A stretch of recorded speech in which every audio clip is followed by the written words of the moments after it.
இந்த ரொம்ப நாளாவே வந்து நம்ம இந்திய நாட்டுல அந்த மாட்டுக்கறி பிரச்சனை ஓடிக்கிட்டு இருக்கு. அது எல்லாத்துக்கும் தெரியும் நினைக்கிறேன்.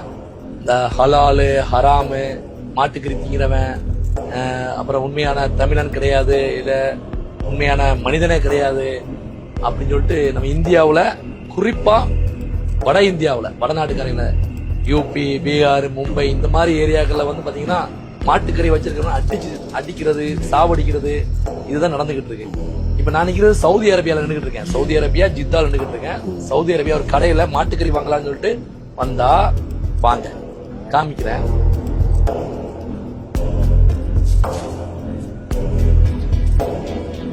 தெரியுதா உங்களுக்கு? நல்ல இளம் மாட்டுக்கறி பாக்கெட் போட்டு வச்சிருக்காங்க.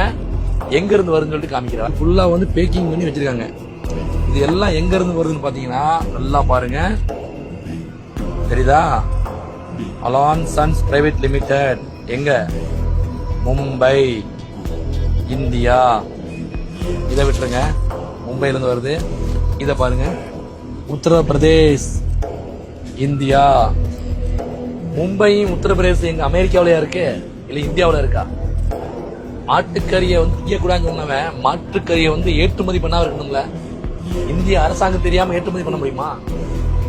மாட்டுக்கறியை வந்து முதல்ல வந்து அதிகமா ஏற்றுமதி பண்றது முதலிடம் இந்தியான்னு சொல்றாங்க. அப்ப அங்க உள்ள திங்க விடாம வெளிநாட்டுக்காரன் திங்க வச்சு என்னடா பண்றீங்க? ஒன்னும் புரியலடா, ஒன்னும் புரிய மாட்டேங்குது. எல்லாமே அரசியல், எல்லாமே அரசியல். மக்களே, நீங்க எல்லாம் வந்து அதுக்கு பலிகடை ஆயிடாதீங்க. எல்லாமே அரசியல்.